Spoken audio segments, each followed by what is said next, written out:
Alright everybody, thank you very much again joining our podcast. ये हमारी second episode है जो हमने लास्ट वीक से शुरू किया था, जिसमें मैंने और वली ने मिलकर हमने सोचा कि क्यों ना हम वीकली बेसिस पे इन्वेस्टर अपडेट्स दें मार्केट्स के हवाले से, क्योंकि मार्केट्स में क्या हो रहा है, क्योंकि बहुत ज़्यादा अनसर्टेनिटी है और इतनी ज़्यादा न्यूज़ आती है कि बाज़ औक़ात आप खुद भूल जाते हैं कि यार हुआ क्या था पिछले हफ्ते और उसका क्या इम्पैक्ट पड़ा मार्केट के ऊपर। तो हमने सोचा कि क्यों ना हम इसको कंडेंस करके आपके सामने ऐसी इन्फॉर्मेशन लेकर आएँ जो कि आप ईजिली कंज्यूम कर सकते हैं 30 to 40 मिनट्स की पॉडकास्ट के अंदर। तो आज हमारा जो टॉपिक्स हैं उसमें हम बात करेंगे कि जो रीसेंट इवेंट्स हुए हैं मिडल ईस्ट के अंदर, उससे क्या इम्पैक्ट पड़ रहा है मार्केट के ऊपर और फ्यूचर में क्या हो सकता है। इसके अलावा अपॉर्चुनिटीज़ क्या हैं आपके पास, अगर इस तरह की सिचुएशन दोबारा होती है तो आप किस तरह से उसका एडवांटेज ले सकते हैं। तो हमारे साथ हमारे गेस्ट मौजूद हैं। वली, अस्सलाम वालेकुम, कैसे हैं आप? वाले साहब यासीन, क्या हाल है? ठीक ठाक। बड़ी गर्मा गर्मी है यार मार्केट के अंदर, और रोज़ाना एक अनसर्टेनिटी किस्म की न्यूज़ आती है जिसकी वजह से मार्केट दोबारा अप एंड डाउन हो जाती है। तो एग्जैक्टली। तो तुम्हारा क्या ख्याल है? तुम तो खैर उस रीजन में रह रहे हो, तो दुबई हाँ। में क्या इम्पैक्ट या कोई सेंटिमेंट इस तरह का नज़र आ रहा है कि इसमें लोग थोड़े से परेशान हों और एक अनसर्टेनिटी का माहौल हो? अच्छा यासीन, इससे पहले हम अगर इसको आज की वीडियो को ज़रा क्विकली एक रीकैप कर दें कि हम लोग क्या क्या डिस्कस करेंगे so that people would know better. एक राइट। तो ये कि जो अभी वॉर है उसका उसका इम्पैक्ट क्या हो सकता है, इन्वेस्टमेंट से रिलेटेड हम बात करेंगे, क्योंकि अच्छा बहुत सारे लोग बोलते हैं कि यार आप वॉर को भी एक अपॉर्चुनिटी के ऊपर ले रहे हैं, या उसमें भी आप देख रहे हैं कि क्या फ़ायदे ले सकते हैं, क्या नुकसान होते हैं उसके। ऐसा बिल्कुल भी नहीं है। ह्यूमन लाइफ की एक कॉस्ट होती है, बिल्कुल वो अपनी जगह पर है। बट आप अगर मैं वॉरेन बफे की बात करूंगा जब हम इस पर डिटेल में आएंगे, तो इसको डिस्कस करना बहुत ज़्यादा इंपॉर्टेंट है, क्योंकि रेगुलर जो भी लोग हैं, वॉर एक स्पेसिफिक रीजन में हो रही है और उसमें भी बहुत स्पेसिफिक लोग इम्पैक्ट कर रहे हैं। तो आप अगर बाहर रहते हैं तो आप को उसके अंदर पता होना चाहिए और उसी के हिसाब से अपने डिसीजन लेने चाहिए। इसके अलावा जो मनी प्रिंटिंग है और जो DXY इंडेक्स है USD का, उसके बारे में मैं आपसे बात करना चाहूँगा कि यार ये जो यूरो ऊपर जा रहा है, वो कब तक ऊपर जाता रहेगा, और उसी वजह से इंटरेस्ट रेट भी कम हुए हैं EU के अंदर। तो उस पर भी बात कर लेंगे। जो बोइंग का इंसिडेंट हुआ है, एप्पल के साथ जो फियास्को चल रहा है एक, जो उस पर मेरे ख्याल से एक उसको कहना चाहिए कि जो संभल नहीं पा रहा है उससे AI का एक इशू जो है एप्पल का। इन दोनों बड़ी बड़ी कंपनीज के बारे में बात करनी है।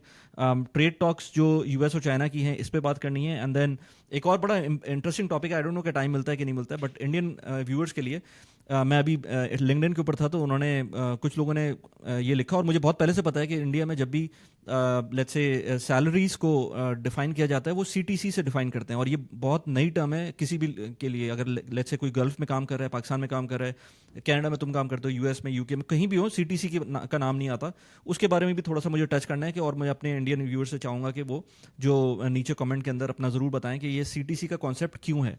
तो अच्छा, सबसे पहले वॉर के ऊपर आ जाएं अगर, तो यार बड़ा अनफॉर्चुनेट है जिस तरह भी हो रहा है। And I think aggressor, we all know who is the aggressor here. उसमें किसी को कोई शक नहीं होना चाहिए, क्योंकि अनप्रोवोक्ड किस्म की जो अटैक है ईरान के ऊपर, वो नहीं होना चाहिए था। एंड कंडेमिंग का कोई वही नहीं है। मतलब ये एक मेरे ख्याल से लोगों को समझ में आ जाना चाहिए कि बिहाइंड द सीन फेसेस किस किस के हैं इस पूरे सिनेरियो में। But at the same time हम इस ऑफ कोर्स मेरा कोई जो लेट्स से एक्सपर्टीज़ कहूँगा मैं, या जो नीश कहूँगा मैं अपने यूट्यूब चैनल की या तुम्हारे भी यूट्यूब चैनल की, तो उसके अंदर हमारा पॉलिटिक्स को डिस्कस करना एज सच मेरा एटलीस्ट वो नहीं होता aspect. I want to discuss कि लोगों पे क्या इम्पैक्ट पड़ता है वॉर के कंडीशन में। उन लोगों के पे नहीं, ऑफ कोर्स जो लोग उसको फेस कर रहे हैं वो तो एक अलग ही सिनेरियो में फेस कर रहे हैं, बट हम लोग जो दूर बैठे हुए हैं उनके ऊपर क्या इम्पैक्ट पड़ता है। तो अगर हम देखें अभी रिसेंटली, तो बड़ा एक इंटरेस्टिंग से फिनोमेना है। अभी थोड़ी देर पहले जब हम लोग रिकॉर्डिंग से पहले बात कर रहे थे कि बिटकॉइन ने कोई इम्पैक्ट शो नहीं किया, इनफैक्ट वो नीचे चला गया। हम्म। मतलब जो लोग कहते हैं कि भाई वो हेज है बिटकॉइन, वो तो हाँ, उसने कहीं भी शो नहीं वो किया मेरे लिए अपना। भी और सरप्राइजिंग बात थी। हाँ, एग्जैक्टली तो क्योंकि अभी मैं उसे उसके बारे में पूछता हाँ। हूँ, और गोल्ड के बारे में और स्टॉक्स के बारे में थोड़ा सा अपनी कमेंट्री इस पे ज़रा बताओ। Are you feeling lost in the complexity of global economy and trying to understand how this is going to impact your investment portfolio? You are not alone, my friend. I have been through and I have learned the hard way, and I'm trying to converge all of my experience and learnings into a course that I just designed specifically for you. In this course, Mastering Macroeconomic Fundamentals for Investment Strategies, I'll show you how to decode the economic trends, navigate market cycles, and build smarter, adaptable investment strategies. You're going to learn, analyze key indicators like GDP, inflation, and yield curves, identify opportunities in commodities and crypto alike, and adjust your portfolio to thrive in any cycle. With real-world examples and actionable insight, this course will empower you to invest with confidence, no matter what the market is. Don't just react to the news, understand them. Enroll now and take control of your financial future today. हाँ, मेरे लिए surprising बात ये थी कि मुझे लगा था कि बिटकॉइन इसकी वजह से ऊपर जाएगा, क्योंकि बिटकॉइन एक तरह से आपके लिए एक स्केप राउट होता है। फॉर एग्जांपल, अगर आप किसी ऐसी जगह में फंसे हुए हैं जहाँ पे वॉर हो रही है और वहाँ पे कैपिटल कंट्रोल्स आ गए, आपके बैंक्स बंद हो गए, आपके पास एक्सेस नहीं है फंड्स का, तो बिटकॉइन आपके पास एक स्केप राउट होता है कि आप वहाँ से अपना फंड्स निकाल के बिटकॉइन में ट्रांसफ़र करें और फिर वहाँ से आप इसको कहीं भी ले जा सकते हैं। तो ऐसा हुआ नहीं, तो मेरे लिए थोड़ी सरप्राइजिंग बात है, क्योंकि यूक्रेन वॉर में हमने देखा था कि वहाँ से काफ़ी लोगों ने अपने फंड्स बिटकॉइन के ज़रिए ट्रांसफ़र किए थे, लेकिन यहाँ पे हमें इस तरह की जो एप्रिसिएशन है नज़र नहीं आई। उसकी एक वजह ये हो सकती है कि बिटकॉइन अब जो है ना काफ़ी हैवी हो गया है। हैवी से मुराद ये कि अगर किसी आपने एसेट को मूव करना है ना, तो जितना वो लेस, यानी कि जिसमें अगर उसका जो फ्लोट होता है, हम अगर स्टॉक की बात करते हैं, अगर फ्लोट जितना कम होता है तो वो उतना ज़्यादा वॉलेटाइल होता है वॉल्यूम के हिसाब से। अब बिटकॉइन क्योंकि काफ़ी हैवी होता जा रहा है, उसमें काफ़ी जो है कैपिटल जा चुका है, तो उसको मूव करना उस लिहाज से काफ़ी मुश्किल है। यानी कि अगर आपके पास बहुत हाई लेवल का वॉल्यूम आ जाए तो फिर वो उस तरह से वॉलेटिली मूव करता है, लेकिन अब हम देख रहे हैं कि वो उस तरह से इतना वॉलेटाइल नहीं है, यानी कि 2-3% तो ऊपर नीचे होता है, लेकिन अब वो हम नहीं देख रहे कि एकदम से 10% गिर गया या 15% ऊपर चले गया। वो टाइम मेरे ख्याल में अब जो है ना हमें नज़र नहीं आ रहा, तो शायद ये एक इसकी एक एक्सप्लेनेशन है। लेकिन हम देखते हैं कि गोल्ड और ऑयल तो उसी वक्त शूट अप कर गया था, यानी कि जब रात में न्यूज़ आई थी इसराइल की, तो ऑयल फ्यूचर्स जो हैं जो कि ओवरनाइट ट्रेड करते हैं, वो ऑलरेडी 12% ऊपर चले गए थे। और फिर नेक्स्ट डे जब मार्केट्स ओपन हुई थी तो गोल्ड हमने देखा गोल्ड भी ऊपर चले गया। तो ये तो एक्सपेक्टेड था कि ऑयल और गोल्ड ने ऊपर जाना है। और अभी कुछ लोग बातें करेंगे, अगर वो जो स्ट्रेट ऑफ हॉर्मस है, जहाँ से मैक्सिमम ट्रेड फ्लो करती है ऑयल की और दूसरी चीज़ों की भी, अगर वो इम्पैक्ट हो जाता है, लेट्स से अगर ईरान कहता है कभी हम वो ब्लॉक कर रहे हैं, हम यहाँ से किसी कंटेनर शिप को जाने नहीं देंगे, तो फिर तो ऑयल ने जो है वो ठीक ठाक ऊपर जाना है। कुछ लोग कह रहे हैं कि वो $100 पर बैरल तक भी जा सकता है। $100 पर बैरल, ऑल्दो कि ये अनप्रेसिडेंटेड नहीं है, हमने देखा हुआ है इस तरह की वैल्यूज़। बट इसके अंदर अब मैं बात करूंगा वॉरेन बफे की जो कोट, जो जो उसका बड़ा फेमस कोट है कि अब मैं उसको पैराफ्रेज करता हूँ कि वो उसने कहा था कि बेसिकली अगर आपकी न्यूक्लियर वॉर भी हो जाती है तो भी आपको इन्वेस्टेड रहना चाहिए।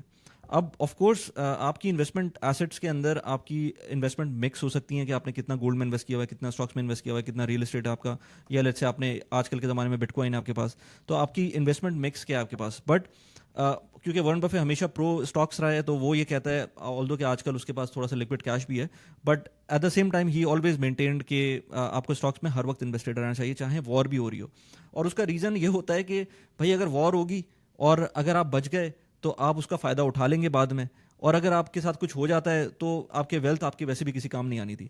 सो उसका थीसिस ये है, और I would agree to some extent to that as well, क्योंकि आप ठीक है उसमें आप प्लस माइनस नहीं कर सकते या 0-1 बाइनरी के अंदर बात नहीं कर सकते, क्योंकि हो सकता है आपका कोई बहुत बड़ा नुकसान हो जाए वॉर के अंदर और उसमें आपको आप जिंदा बच जाएं उसके बाद और आप on the mercy of nature रहें फिर, तो इस तरह भी नहीं करना चाहिए। But at the same time डरना भी नहीं चाहिए। अगर आपके पैसे कुछ स्टॉक्स में लगे हुए हैं तो आपको फिर उतने ही लगाएं कि जितना आप डर सकते हैं। लेट्स से आप 20-30% ड्रॉ डाउन का इम्पैक्ट ले सकते हैं अपने ऊपर, और अगर आप उतने पैसों का ड्रॉ डाउन का इम्पैक्ट नहीं ले सकते अपने ऊपर, तो मेरे ख्याल से आपको स्टॉक्स में पैसे नहीं डालने चाहिए। इसकी एग्जांपल ले लेते हैं कि अभी देखें यहाँ पर वॉर का सिनेरियो चलता है, तो मिडल ईस्ट के अंदर वॉर होती है तो पूरी दुनिया में इस रीजन के अंदर इम्पैक्ट पड़ता है। मैंने पाकिस्तान की स्टॉक्स भी देखे, तकरीबन कोई आई थिंक 3% डाउन हुई थी पाकिस्तान की stock market. I don't no, मैंने इंडिया की नहीं देखी, बट लेट्स से यूएई की मार्केट डाउन हुई थी। मुझे एग्जैक्टली यूएई की मार्केट का तो नहीं पता, बट मैंने इमार के स्टॉक देखा था 3 से 4% बल्कि ज़्यादा ही डाउन हुआ था। इमार का बहुत बड़ा एक मेजर हैवी कंपनी है जो कि इम्पैक्ट कर रही होती है यहाँ के यूएई के स्टॉक्स को। सो हर कंपनी में कहीं ना कहीं इम्पैक्ट आ रहा होता है, किसी ना किसी तरह से इम्पैक्ट आ रहा होता है वॉर का। बट हो सकता है जैसे ट्रेड वॉर के अंदर हमने देखा था, जैसे इससे पहले वाले एक अटैक के अंदर हमने देखा था, जब वीकेंड गुजरता है हो सकता है मंडे को सब कुछ नॉर्मलाइज हो जाए और दोबारा से वही वैल्यूज आ जाए, और आई एम 100% श्योर कि अभी नहीं तो 1 महीने बाद, 1.5 महीने बाद सब कुछ फिर नॉर्मलसी की तरफ जब जाना शुरू होगा, क्योंकि हर वक्त वॉर नहीं रह सकती है, कहीं ना कहीं आके वो ब्रेक होगी। तो जब बिल्कुल। नॉर्मलसी आएगी दोबारा, तो आप फिर अगर किसी ने सेल कर दिया होगा यहाँ पर, तो वो सबसे बड़ा लूजर नजर आएगा अपनी दिमाग में, क्योंकि मैंने खुद किया हुआ ये बहुत पहले, हम हमेशा इसी तरह का मेंटालिटी रही है कि जब नीचे जा रही होती है मार्केट तो सब बेच देते हैं। तो बिल्कुल ऐसा नहीं करना चाहिए। मेरे ख्याल से आपको पैसे सबसे पहले उतने ही इन्वेस्ट करने चाहिए स्टॉक्स के अंदर जितने आप बर्दाश्त कर सकें, एंड देन अगर आप उसके अंदर डबल डाउन कर सकते हैं, वैसे तो कहते हैं फॉलोइंग द नाइफ, मतलब trying to catch a falling knife is always risky, but अगर आप कर सकते हैं हम्म। उसमें डिप्स के ऊपर बाय कर सकते हैं, तो it is well and good. And then portfolio का बड़ा पोर्शन एक ऐसा भी होना चाहिए जो कि सेफ हो, जिसके अंदर रियल एस्टेट भी हो सकती है, जिसमें स्टॉक्स भी जिसमें गोल्ड भी हो सकता है, क्रिप्टो भी हो सकता है। या उसमें मैं एक चीज़ ऐड करूँगा कि अ, जो आपने स्टॉक पिक भी किया है, जो भी एसेट क्लास पिक की है, उसमें आपका स्ट्रांग कन्विक्शन होना बहुत ज़रूरी है। अब ये भी तो हो सकता है ना, किसी ने अगर ऐसी माठा सा स्टॉक उठा लिया तो ऑफ कोर्स वो तो फॉलोइंग लाइफ क्या, वो तो इन्फिनिटी के तौर पे नीचे जाएगा। लेकिन आपके पास कोई ऐसा स्टॉक है या ऐसा ईटीएफ है जिसमें ऑफ कोर्स मेजर कंपनीज हैं, आपको पता है कि इन कंपनीज ने कहीं नहीं जाना, ठीक है अभी वॉलेटिलिटी आ रही है लेकिन वो दोबारा से वापस आ जाएंगी। जैसे अब इंटेल की मिसाल लेते हैं, इंटेल जितनी बड़ी कंपनी है, ठीक है अभी उनके पास बुरा टाइम आया हुआ है, लेकिन eventually they will come back, क्योंकि उसके पीछे गवर्नमेंट की सपोर्ट है, यूएस गवर्नमेंट की। तो इवेंचुअली वो कम बैक। तो अभी मेरे हिसाब से इंटेल काफ़ी अट्रैक्टिव स्टॉक है, नॉट राइट नाउ, लेकिन अगर आप उसको 3-4 ईयर्स में प्लान करते हैं तो इट विल कम बैक, क्योंकि गवर्नमेंट का काफ़ी इन्फ्लुएंस है उसके ऊपर। तो अगर आपने ऐसा स्टॉक पिक किया हुआ है जिसमें आपकी स्ट्रॉन्ग कन्विक्शन है, तो मुझे नहीं लगता कि वो उसने कहीं जाना है। ठीक है थोड़ा सा डिप करेगा, लेकिन वो आपके लिए बाइंग अपॉर्चुनिटी है। अब मैं 2 दिन पहले रे डालियो की एक वीडियो देख रहा था, तो उसने एक इस चीज़ पे बड़ा जोर दिया कि आपके पास लिक्विडिटी होना बहुत ज़रूरी है, क्योंकि अगर आपके पास लिक्विड कैश है ना, तो आप इस तरह की अपॉर्चुनिटीज़ का एडवांटेज ले सकते हैं। और ये क्राइसिस आते हैं हमेशा, 2-3 महीने के बाद इस तरह का क्राइसिस आएगा कि मार्केट एकदम से 3-4% या 10% डाउन हो जाएगी। तो अगर आपके पास लिक्विड कैश का एक्सेस है ना, तो उस वक्त आप उन उन स्टॉक्स को बार्गेन पर उठा सकते हैं। तो तुम्हारी बात बिल्कुल ठीक है कि अगर आपने इन्वेस्टिंग स्ट्रेटजी लॉन्ग टर्म बनाई हुई है, तो आपने उसको ऐसे लेके चलना है कि आपके पास इस तरह की अपॉर्चुनिटीज़ आती रहें और आपके पास लिक्विड कैश भी हो, जिसकी वजह से आप उसको डबल डाउन कर सकें।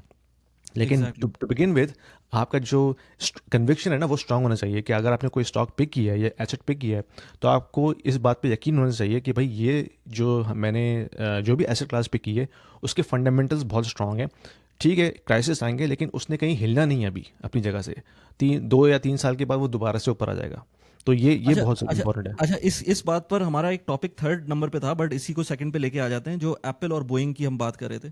तो मेरा कन्विक्शन एप्पल के अंदर बहुत स्ट्रांग था अंटिल रिसेंटली।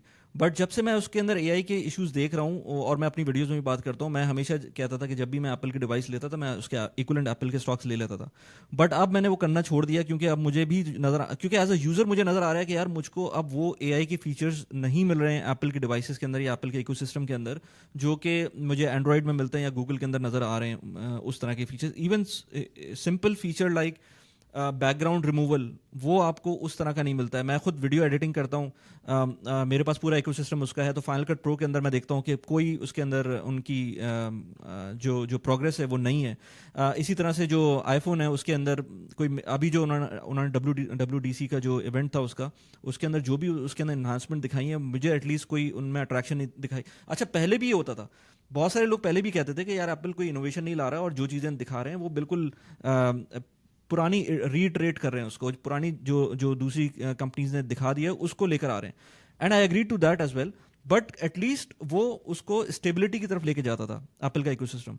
बट अब वो स्टेबिलिटी भी मुझको उस तरह से नजर नहीं आती है। So I don't know, I hope कि ये कंपनी बेहतरी की तरफ जाए, but at the same time ये कन्विक्शन जो मेरी थी, ये चीज़ें चेंज भी हो रही होती हैं। इसी तरह से हमारे एक दोस्त है, वो बहुत ज़्यादा कन्विंस था बोइंग के ऊपर। तो उसने, मैं जानता हूँ उसको, 2015 से लेकर 2020 तक जो है उसने काफ़ी बोइंग के स्टॉक्स लिए थे। बट एक के बाद दूसरा जो क्रैश हुआ है बोइंग का, जो अभी एयर इंडिया का भी हुआ है अनफॉर्चुनेटली, उसके बाद जो है इस तरह की चीज़ें जो हैं वो चीज़ें चेंज हो रही होती हैं। तो कन्विक्शन अभी मेरी, अगर कोई पूछे तो मुझे यूएस की इकोनॉमी में अभी भी कन्विक्शन नज़र आती है कि यार वो एक ऐसी इकोनॉमी है जो कि ऊपर जा रही होती है। ऑफकोर्स चाइना ने उसको हिट किया हुआ है अभी, but at the same time अगर ओवरऑल आपने यूएस की इकोनॉमी में इन्वेस्ट किया हुआ है, तो आपको एक लॉन्ग टर्म इम्पैक्ट नज़र आ सकता है अपनी इन्वेस्टमेंट्स का। प्लस ये कि मैं यूएई में रहता हूँ, तो यहाँ पर भी मुझको नज़र आता है कि जो यहाँ की गवर्नमेंट है, गॉड फॉरबिड अगर कोई गलत इंसिडेंट होता है यहाँ पर, तो उससे निकलने का चैलेंज कोई ले सकता है, तो यहाँ की लीडरशिप है। तो वो चीज़ें, ये कन्विक्शन आपकी बन सकती है।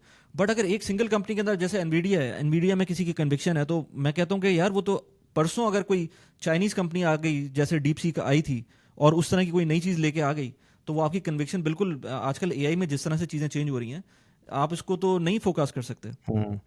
Sorry for the interruption, guys. Just wanted to let you know that I also offer one-on-one consulting calls to the individuals who are looking to discuss their financial planning, their investment strategies, their kids' education planning, their immigration moves, as well as the young professionals, because I have been in the tech industry for almost 20 years. So I also offer one-on-one consulting calls to the young professionals who are looking to have their career development discussion with me, and also personal branding as well. So if you are looking to have some sort of an expert opinion, there is a calendar link in the description below. Book a 30 minutes call with me and I will be more than happy to help you out. इसमें एक point ये है कि capital का access होना बहुत ज़रूरी है ना। हाँ, ठीक है, चाइनीज़ के पास टेक्नोलॉजी है, लेकिन क्या चाइनीज़ उस तरह से कैपिटल अट्रैक्ट कर सकते हैं पूरी दुनिया से? That's a big question mark. US की मार्केट्स ऐसी हैं जहाँ से पूरी दुनिया से कैपिटल फ्लो होकर आता है, ठीक है, उनकी एसेट मार्केट के अंदर, और यही वजह है कि वो एसेट मार्केट हमेशा से ऊपर रहती है। तो ये भी एक क्वेश्चन है कि भाई ठीक है, लेकिन चाइनीज़ लेकिन टेक्निकली काफ़ी लेकिन स्ट्रांग है। आई एग्री, बट लेकिन eight the same time Apple को किसने हिट किया? ओपन एआई ने हिट किया ना। तो एप्पल को एक अमेरिकन कंपनी ने हिट किया। तो मेरा पॉइंट ये था, ये नहीं था कि वो चाइना हिट कर देगा। मेरा पॉइंट ये था कि एनवीडिया को हाँ, हो सकता है अमेरिकन कोई कंपनी दैट्स अ हिट कर point, they, that's a good point. हाँ, और यू बिल्कुल। नेवर नो कि कौन सी कंपनी आती है। हाँ, लेकिन ये है कि मुझे नहीं लगता कि एप्पल जो है यहाँ से डिक्लाइन की तरफ जाएगा बहुत ज़्यादा। ठीक है, उनको हिट मिल रहा है ओपन एआई की तरफ से, लेकिन वो भी ट्राई करेंगे वो कम बैक करने के। हो सकता है थोड़ा सा टाइम लगे उनको, लेकिन इवेंचुअली उन्होंने कम बैक करना है। मतलब $3 ट्रिलियन की कंपनी है यार, कोई मजाक तो नहीं है ना। और उनके पास जो उनका स्ट्रेंथ है ना, वो उनका हार्डवेयर है। यानी इस तरह का हार्डवेयर अभी भी मार्केट में इतना स्टेबल और इतना बड़ा इकोसिस्टम नहीं है। ठीक है, गूगल ने अपना एक ओपन इकोसिस्टम बनाया है, लेकिन वो उसमें उस तरह की स्टेबिलिटी अभी भी नहीं है जितनी एप्पल की प्रोडक्ट्स में होती हैं। तो आई थिंक इवेंचुअली उन्होंने कम बैक करना है। हो सकता है टाइमिंग का थोड़ा सा उनके पास डिफरेंस हो, और उसकी वजह से वो थोड़ा सा जो है वो मार्केट शेयर लूज़ भी कर दें। लेकिन अभी भी अगर आप एक्सेस वो देखते हैं ना मार्केट शेयर डिवाइसेस का, स्मार्टफोन में अभी भी एप्पल स्मार्टफोन बहुत ऊपर है हाँ, जो दूसरे फ़ोन्स हैं।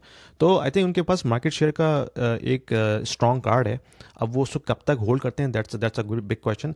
लेकिन हाँ, इनोवेशन में थोड़ा सा पीछे हैं, और यही इनको क्रिटिक्स मिला है अभी जो WWDC कॉन्फ्रेंस में, कि अभी लोग एंटिसिपेट कर रहे थे कि भाई सीरी की तरफ से कुछ एआई की फीचर्स आने चाहिए थे, जो कि उन्होंने इतने खास कोई अनाउंसमेंट की नहीं। तो उसी वजह से एप्पल का स्टॉक हिट हुआ था अभी रिसेंटली, और आई थिंक 198-199 पे इस वक्त ट्रेड कर रहा है। बिल्कुल। अच्छा, एप्पल हमेशा हर चीज़ को डिले करता है ना। जैसे जब कोई चीज़ नहीं आती है, तो उसको सोचता है कि इसको थोड़ा सा मैं रिफाइन करके फिर लेकर आऊँगा। एआई के केस के अंदर मेरे ख्याल से वो पीछे रह गए हैं, क्योंकि एआई जो है वो बहुत तेज़ी से चेंज हो रही है। रीइटरेटिव प्रोसेस है उसका, मतलब एक चीज़ आती है, 2 हफ्ते बाद दूसरी चीज़ आ जाती है, तीसरे हफ्ते बाद कोई। तो इतना टाइम नहीं है एप्पल के पास कि आप उसके अंदर रिफाइन कर सकें एक सेम चीज़ को। सो आई थिंक इसमें हिट कर रहा है, बट आई होप कि ये कंपनी जो है वो इम्प्रूवमेंट की तरफ जाए, क्योंकि ऑल्दो के एक्सपेंसिव है, ऑल्दो के अगर और ये बात सही है कि मैं समझता था कि मजाक है कि अगर एप्पल के ऊपर कोई एप्पल डिवाइस के ऊपर अगर आप कोई बुकिंग करने जाते हैं, लेट्स से booking.com के ऊपर, या कोई एयरलाइन बुक के टिकट बुक करने जाते हैं, तो आपको एक्सपेंसिव पड़ते हैं। ये मैंने खुद देखा है कि इट इज़ लाइक दैट, कि वो अगर एप्पल का जो एप्पल टैक्स कहते हैं उसको, कि अगर एप्पल के ऊपर आप कोई चीज़ ख़रीद रहे होते हैं, तो वो आपको ऑटोमेटिकली एक्सपेंसिव हो जाती है। और मैं खुद इकोसिस्टम का पार्ट हूँ एप्पल का, तो बट उसमें जो फ़ायदे मिल रहे होते हैं एप्पल के इकोसिस्टम में, मैं उसको अभी तक मतलब नेगेट नहीं कर सकता, सब कुछ होने के बावजूद। So I would still at least for coming couple of years at least give some time कि थोड़ा सा ये इम्प्रूव कर सकें अपने आप को। ये बात कह सकते हैं कि भाई एप्पल के स्टॉक में अब उस तरह से हमें ग्रोथ नज़र नहीं आएगी जिस तरह से हमें दूसरी अपॉर्चुनिटीज नज़र आ रही हैं एआई के हवाले से। That's for sure. ये तो पॉसिबल है, लेकिन ये सोचना कि वो स्टॉक यहाँ से बिल्कुल गिर जाएगा, 150 पे चले जाएगा, वो थोड़ा सा भी मुश्किल है, क्योंकि स्टिल एप्पल के अंदर काफ़ी पावर है और प्राइसिंग पावर है उनके पास, यानी कि वो कंट्रोल करते हैं प्राइसिंग। ठीक है, जो भी क्रिटिक्स कहें, लेकिन लोग अभी भी लाइन लगा के एप्पल की डिवाइस खरीदते हैं। तो वो प्राइसिंग पावर अभी उनके पास है, जिसकी वजह से जो उनका कैश फ्लो है वो अभी तक वो बनता रहेगा। लेकिन हाँ, स्टॉक उस तरह से ग्रो नहीं करेगा एक्सपोनेंशियली जिस तरह से फॉर एग्जांपल एनवीडिया का स्टॉक है या फिर क्वांटम कंप्यूटिंग के स्टॉक्स हैं। तो आपको अपॉर्चुनिटीज़ ग्रोथ की अब कहीं और नज़र आ रही हैं स्टॉक के हवाले से। राइट।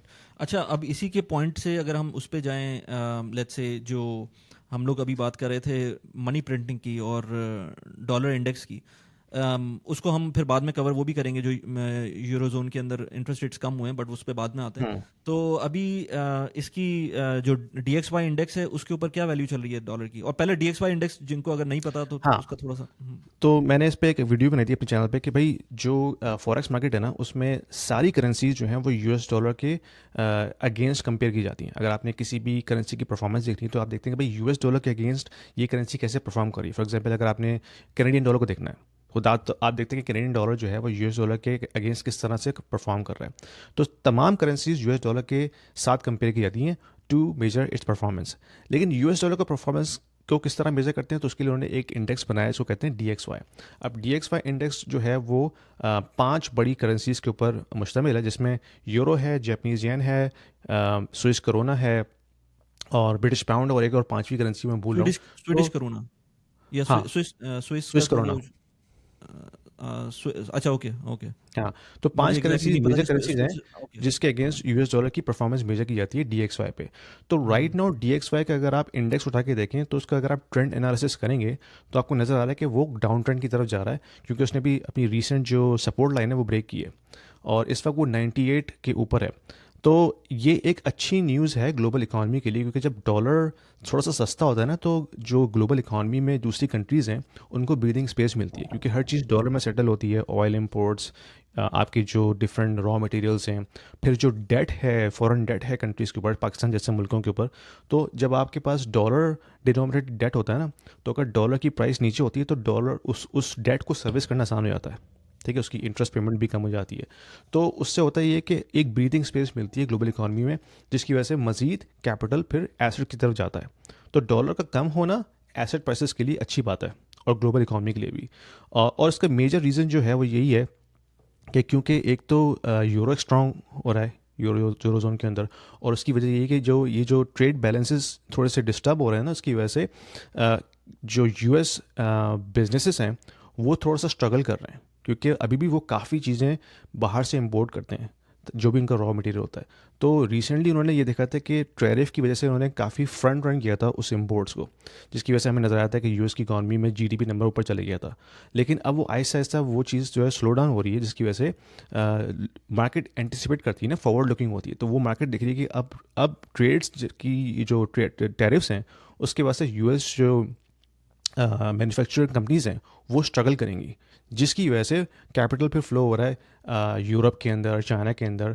तो उससे जो है ना फॉरेक्स ये जो मार्केट में यूएस डॉलर सस्ता हो रहा है। तो that is impacting a lot of things, क्योंकि उसकी वजह से आपका फॉर एग्जांपल स्टॉक मार्केट्स में थोड़ा सा बूस्ट मिलता है। लोकल जो ग्लोबल इकॉनमीज़ हैं, दूसरी कंपनीज़ हैं, इमर्जिंग कंपनीज़ हैं, वहाँ पे कैपिटल फ्लो होता है।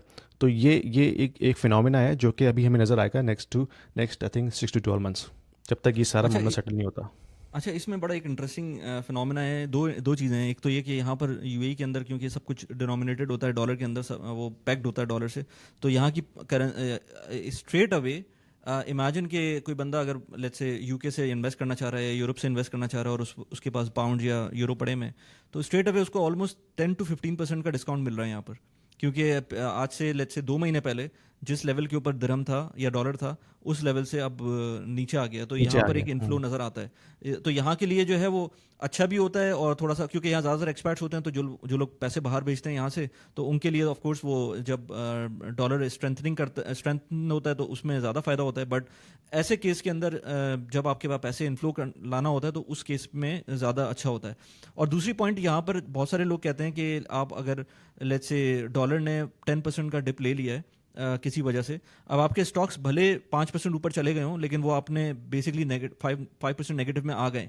बट उस पॉइंट पर आपका जो ग्लोबल, अगर आपने कोई ऐसा एसेट लिया हुआ है जो कि डिनोमिनेटेड होता है डॉलर में, बट उसका जो बैकिंग होती है वो डिफरेंट करेंसीज में होती है, क्योंकि कंपनीज डिफरेंट होती हैं। इसी तरह से इवन यूएस की जो कंपनीज होती हैं, लेट्स से अगर मैं बात करूं बोइंग की बात करें, या लेट्स से एप्पल की बात करें, या स्टारबक्स की, या किसी भी कंपनी की बात करें, इनकी डॉलर डिनोमिनेटेड अर्निंग्स तो होती हैं, बट क्योंकि सिर्फ यूएस का ऑपरेशन नहीं होता, पूरी दुनिया में ऑपरेशन चल रहा होता है, तो वहाँ की करेंसीज भी उसके अंदर एड अप हो जाती हैं, तो आपका इतना ज़्यादा इम्पैक्ट होता है डॉलर का, लेकिन इतना ज़्यादा नहीं होता।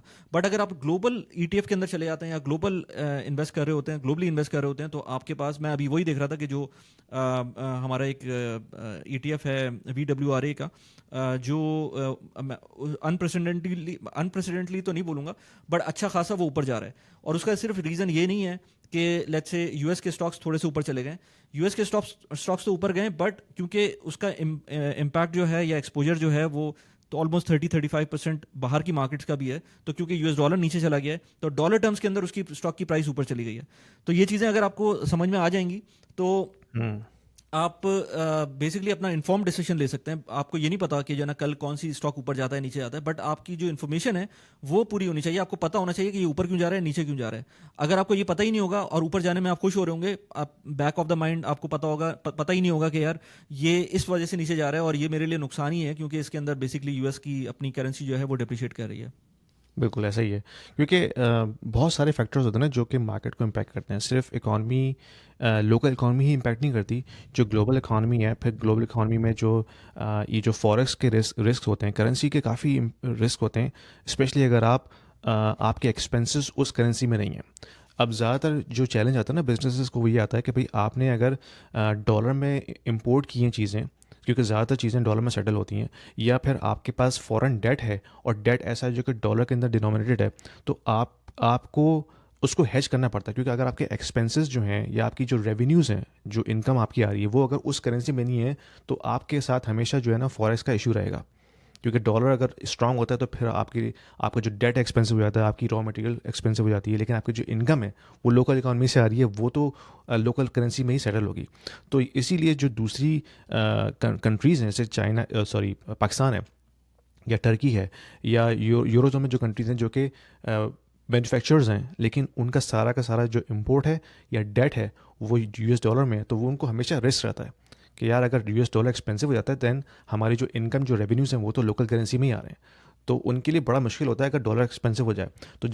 तो जब भी आप देखेंगे डॉलर एक्सपेंसिव होता है, तो ग्लोबल इकॉनमी हमेशा स्ट्रगल करती है। और राइट। आप देखते हैं कि करेंसी क्राइसिस शुरू आते हैं दूसरे कंट्रीज़ में। श्रीलंका में मैंने देखा था जो लास्ट 2 ईयर्स में हुआ था, टर्की में जो टर्किश लीरा कोलैप्स हुआ था, वो भी यही वजह थी कि डॉलर बहुत स्ट्रांग हो रहा था, यानी कि यही DXY उस ज़माने में 112-113 पे चले गया था। तो उसकी वजह से आप देखते हैं कि जो दूसरी इमर्जिंग इकॉनमीज़ है, वहाँ पे फॉरेक्स जो करेंसी क्राइसिस वो शुरू हो जाता है। ठीक है, बिल्कुल। अच्छा, इसके अंदर तुम अक्सर एक बात करते हो, हम लोग हालांकि सोच रहे थे कि इस बात पे, टॉपिक पे बात करनी है, क्योंकि ये लंबा हो जाएगा अदरवाइज।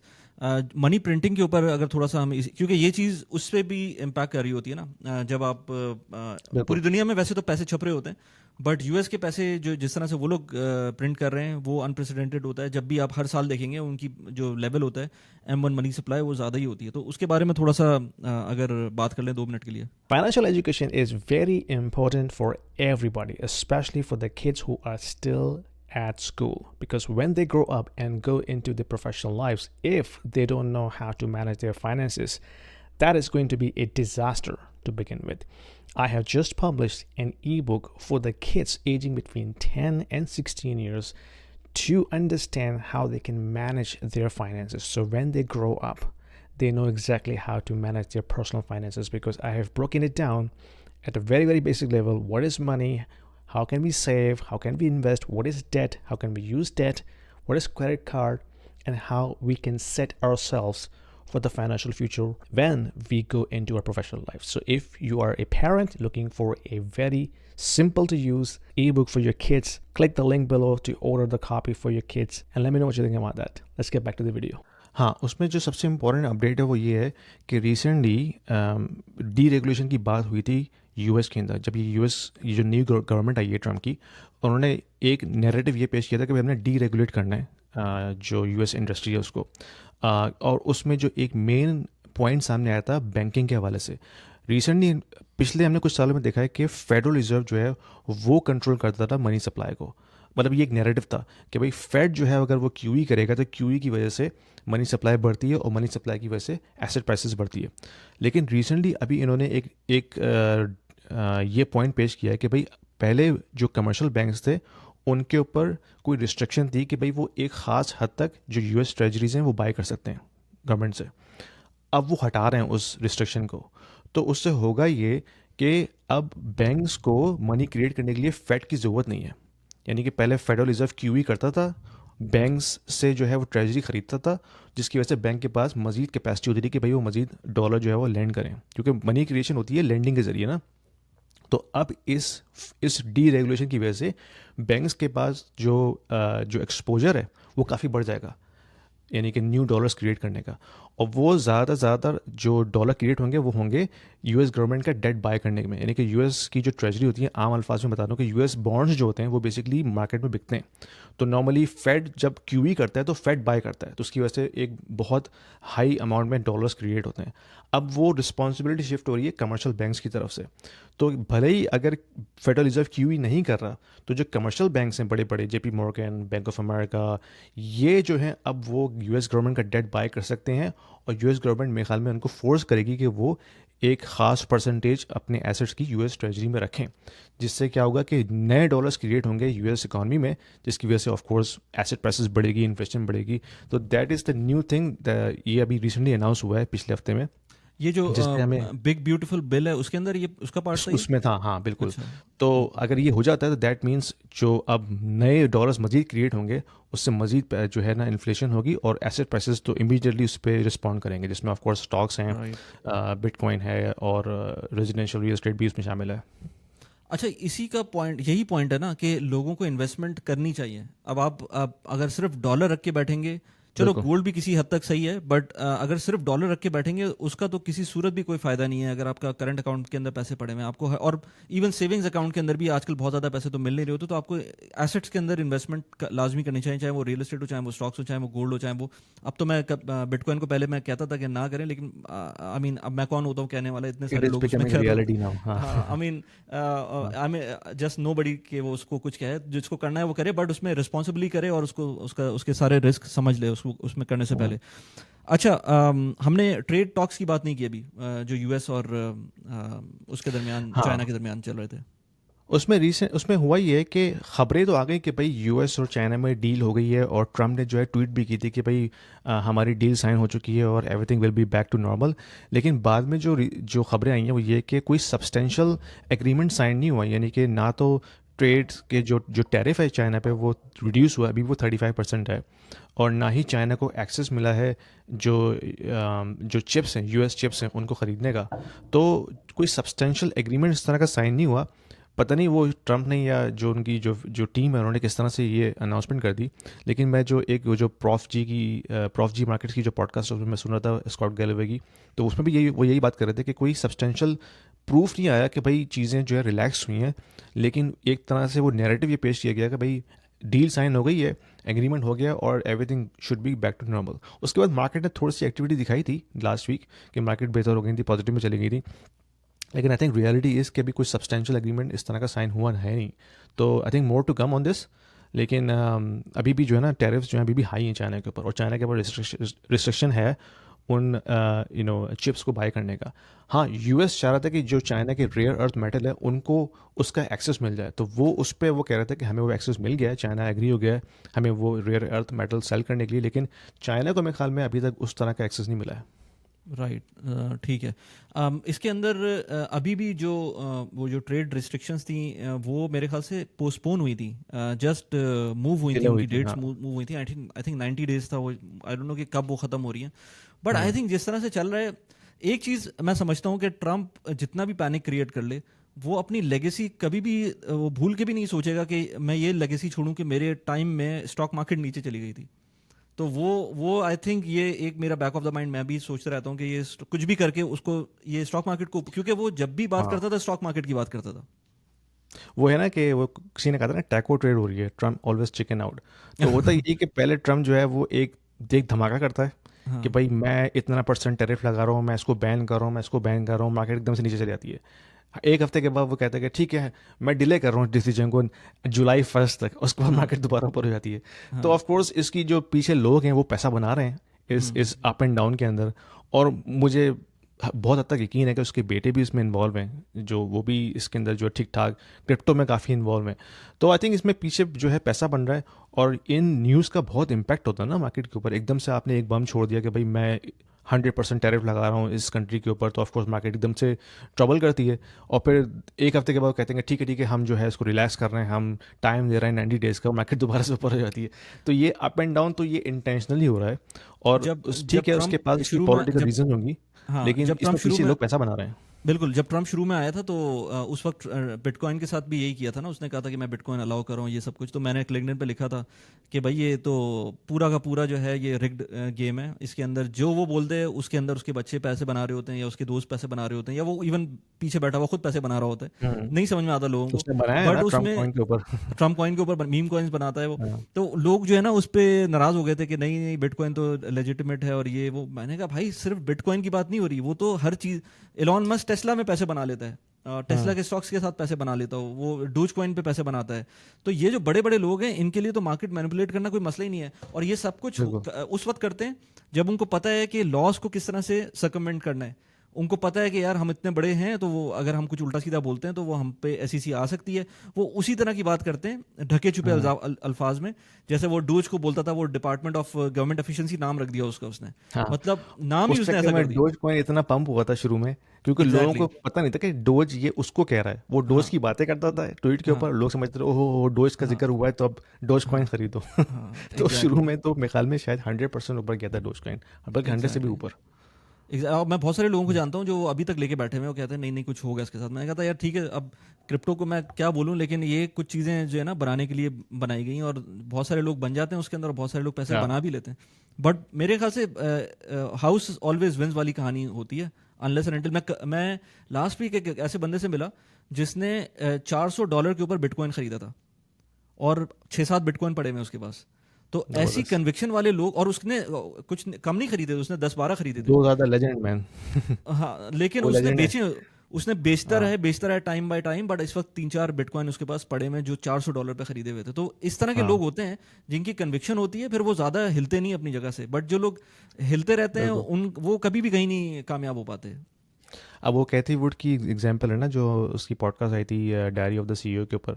तो मैंने उस पर एक वीडियो बनाई थी इसकी, उसके ऊपर मैंने अपनी कमेंट्री पेश की थी। तो मुझे कमेंट आया था कि यार कैथी वुड का इतना अच्छा ट्रैक रिकॉर्ड नहीं है, तो शी इज़ जस्ट नो बडी। मैंने सोचा दिल में कि यार जो बंदी $250 में बिटकॉइन खरीद सकती है, यू कैन नॉट जज हर इंटेलेक्ट हम्म दैट वे। यानी कि उसके पास कुछ ना कुछ तो रिसर्च और इंटेलेक्ट है कि उसने कहा 2030 में बैठ के उसने बिटकॉइन ख़रीदा हुआ है और अभी तक रखा हुआ है। That means she has something in her mind. तो ठीक है उसका उसमें कुछ उसने गलतियाँ की हैं, और जो उसकी रिसर्च थी थोड़ी सी 2021 में फेल हो गई थी, क्योंकि उसने सारा कुछ जो है वो जो ग्रोथ स्टॉक्स में डाल दिया था, उसके बाद फिर वो हम्म क्रैश हो गया था। लेकिन जो उसकी एनालिसिस है, आई थिंक आप उससे डिसएग्री नहीं कर सकते। जो उसकी एआई के हवाले से या ब्लॉकचेन के हवाले से जो उसकी रिसर्च है, उससे आप डिनाई नहीं कर सकते। उसने भी रिसेंटली ये बात की है पॉडकास्ट में कि भाई द फ्यूचर जो है वो रोबोटिक्स और एआई के है। तो जो कंपनी भी उस पर काम कर रही है, आपको उस पर डबल डाउन करना चाहिए, क्योंकि इन द नेक्स्ट 5 years वो चीज़ जो है एक्सप्लोर करेगी। If you are new in crypto and you're looking for an exchange to start crypto journey today, check the link in the description below. I have a link for the Coinbase platform which will give you $10 worth of BTC for free if you start using my link. Exactly और मैं भी पहले उसको इसी तरह से लेता था, लेकिन अब मैं भी रिजिड नहीं रहता। मैं भी सबकी बातें सुनने की मैं कहता हूँ कि सुन लेनी चाहिए, और फिर आपको अपना जो भी आपको अपना पर्सनल डिसीजन लेना है वो अपने हिसाब से कर सकते हैं, और फजूल में लोगों से बहस करने की ज़रूरत भी नहीं है। और आई थिंक कैथी वुड ने जो बातें टेस्ला के बारे में की हैं वो बात समझ में आती है कि वो रोबो टैक्सी होगी और आप गाड़ी खरीद लें, और गाड़ी खरीदने के बाद, और ये यूएस जैसे मुल्क में हो भी सकता है कि आप खरीद के उसको फिर टैक्सी पे चलाते रहें। कैलिफोर्निया में तो हो भी रहा है, जो वेमो है, हाँ वेमो का मॉडल यही है ना, हाँ रोबो हाँ टैक्सीज का। वो तो काफ़ी हद तक सक्सेसफुल रहा है। हाँ एग्जैक्टली कि आप जो है वो अपनी गाड़ी खुद से चलाएं, उसके बाद फिर उसको टैक्सी बना दें हम्म बाकी पूरे दिन के लिए। तो it is a good model. अगर वो मास लेवल पे टेस्ला लेके आ जाती है तो बहुत ज़बरदस्त हो जाएगा। अच्छा, टुवर्ड्स द एंड मैं एक और इम्पॉर्टेंट बात लोगों से पूछना चाहूँगा, जो कि खासतौर पे मेरी इंडियन ऑडियंस है। तुम्हारे एंड के ऊपर भी अगर कोई लोग होते हैं तो वो बताएं इसमें कि इंडिया में ये क्यों कॉन्सेप्ट है सीटीसी का। और ये बात मुझे लिंक्डइन से पता चली थी, और बात तो मुझे पता थी पहले से, बट ये कुछ लोगों ने बात शुरू की वहाँ पर। इनफैक्ट एक्स प्लेटफॉर्म से या लिंक्डइन से किसी एक जगह से मैंने देखा था उसको, कि ये सीटीसी का कॉन्सेप्ट है ही क्यों इंडिया के अंदर, क्योंकि और सिर्फ इंडिया के अंदर ही है कि कॉस्ट टू कंपनी, अगर आप सैलरी की बात करते हैं, किसी की सैलरी आ रही होती है तो ये बात जो बंदा एम्प्लॉयर है वो क्यों बता रहा है आपको कि भाई आपकी वजह से मेरी ये कॉस्ट आ रही है, जिसमें इंश्योरेंस भी आ सकती है, आपकी ग्रेजुटी भी आ हम्म। सकती है, आपकी हॉलीडेज भी आ सकती हैं, आपकी मेडिकल इंश्योरेंस भी आ सकती है। वो ट्रांसपेरेंट होना चाहिए, जो सामने वाला आप जिसको हायर कर रहे हैं उसको तो ये पता होना चाहिए कि कैश इन हैंड कितना आएगा। मे बी टैक्सेस से पहले वाली आप कॉस्ट बता दें उसको कि ये आपकी सैलरी होगी और उसके बाद टैक्स इतना लग रहा होगा। बट ये बताना उसको कि आपकी ऊपर मेरे ऑफिस के इतने खर्चे आ रहे हैं तो वो भी आपके ऊपर जाएगा। बहुत सारे लोग इवन आपकी जो डेस्क है ऑफिस की उसके कॉस्ट भी आप पे लगा रहे होते हैं। सो ये सारी चीज़ें, और उसके अंदर फिर बताते हैं कि आपको सीटीसी आपकी इतनी होगी और एक्चुअल सैलरी इतनी होगी। सो मैंने कहा ये टुवर्ड्स द एंड हम इस तरह की जो वीडियो बना रहे हैं इसके अंदर इस तरह के टॉपिक्स को भी डिस्कस करना चाहिए, ताकि लोगों को पता चलना चाहिए कि आप अगर सुने ना कि इंडिया में लेट से किसी कोई बोलता है आपको कि 10 लाख रुपए उसकी सैलरी है, तो 10 लाख रुपए, फिर उसका नेक्स्ट क्वेश्चन होना चाहिए कि 10 लाख रुपए जो बता रहा है बंदा वो सीटीसी है या एक्चुअल कैश इन हैंड आ रहा है। एक टैक्स तो एक अलग चीज़ है, बट सीटीसी एक बहुत बड़ा कंपोनेंट होता है जो बीच में आता है एक्स्ट्रा, जो कि आपके हाथ में बिल्कुल भी नहीं आता, वो इवेंचुअली शायद आपको मिले भी नहीं कभी, बट क्योंकि वो कंपनी को कॉस्ट कर रहे हैं तो वो आपको इसलिए बता रहे होते हैं। तो हम्म। ये चीज़ें मेरे ख्याल से लोगों को पता होना चाहिए जब भी इस तरह की मेरे बातें ख्याल करें। में हो सकता है वो निगोशिएशन के लिए यूज़ करते होंगे, कि आने अगली अगली पार्टी को आप इतना ह्यूमिलेट कर दें कि भाई तुम मुझे इतना कॉस्ट कर रहे हो, अब तुम मुझसे निगोशिएट करो कि मुझे कितने पैसे देने चाहिए। तो हो सकता है वो हाँ, एक निगोशिएशन टैक्टिक हो एम्प्लॉय हाँ, की तरफ से। हाँ, ठीक है। तो आई थिंक हमने अपने जितने भी टॉपिक्स थे वो कवर कर लिए। कुछ रह गया इसके अंदर मेरे ख्याल में आज हमने के लिए? सारे बात कर लिए हैं। और एक बस इसमें एंड में ये मैं कहना चाहूँगा कि वॉर्स जो हैं वो ऑफ कोर्स सबके लिए बहुत एक पेनफुल एक्सपीरियंस होता है, और ख़ास तौर पे उन लोगों के लिए जो कि वहाँ रहते हैं। लेकिन बात जिसमें ये है कि आपने अपना फाइनेंशियल प्रोटेक्शन खुद करनी है। ना कोई गवर्नमेंट आपको प्रोटेक्ट करेगी, ना कोई थर्ड पार्टी आपको प्रोटेक्ट करेगी। तो आप अगर कहीं भी रह रहे हैं, चाहे आप उस रीजन में हैं या उस रीजन से बाहर हैं, लेकिन आपका थोड़ा बहुत भी एक्सपोजर है उस रीजन में जो वॉर हो रही है उसकी वजह से, तो जो इमीडिएट थॉट आपके जहन में आना चाहिए कि भाई मैंने अपने आप को कैसे प्रोटेक्ट करना है सबसे पहले फाइनेंशियली। तो इसमें इसका मतलब ये नहीं कि हम ये कह रहे हैं कि हम वॉर को यूज़ कर रहे हैं फॉर मेकिंग प्रॉफिट। हम बात करें कि आपने अपनी फाइनेंशियल प्रोटेक्शन कैसे करनी है, क्योंकि at the end of the day nobody will save you from anything. कुछ भी होता है, वॉर होती है, कोई एक्सीडेंट होता है, कोई भी फाइनेंशियल मिसहैप होता है आपके साथ, you are on your own. तो इस पॉडकास्ट का जो हमने डिस्कशन की थी शुरू में, उसका मकसद हरगिज़ ये नहीं है कि आपने वॉर को प्रॉफिट के लिए यूज़ करना है। वो कुछ लोग करते हैं, लेकिन हमारा जो नज़रिया वो ये है कि आपने अपनी प्रोटेक्शन कैसे करनी है, क्योंकि at the end of the day you are on your own. आपने खुद अपनी फैमिली की अपनी प्रोटेक्शन करनी है, कोई आपको आके सेव नहीं करेगा। बिल्कुल सही है। I agree to this. और इसी पॉइंट पर thank you very much Yasin, and hopefully हम नेक्स्ट वीकेंड पे दोबारा से इसी तरह की किसी वीडियो के अंदर मिलते हैं और उसमें हम डिटेल में अगले वीक के अंदर जो भी हो रहा होगा उसको डिस्कस करेंगे। बिल्कुल। और जो ऑडियंस है, सुनने वाले, देखने वाले, प्लीज़ हमें कमेंट्स में अपना फीडबैक दीजिए। ये एक एक्सपेरिमेंट हमने स्टार्ट किया है, ये हमारी सेकंड एपिसोड है, और अगर हमें अच्छा फीडबैक मिलता है तो हम इसको मज़ीद कंटिन्यू करेंगे और उसमें मज़ीद चीज़ें ऐड करेंगे। तो प्लीज़ हमें बताइए कि आप इसमें और क्या क्या चीज़ें सुनना चाहते हैं। इस वक्त अभी तो हम इसको वीकली जो इवेंट्स हैं उस तक महदूद रख रहे हैं, लेकिन अगर अगर आपने इसमें कुछ और भी ऐड करवाना है तो प्लीज़ हमें फीडबैक दीजिए। We will definitely consider that. Thank you very much. Thank you Wali, thank you. Thank you.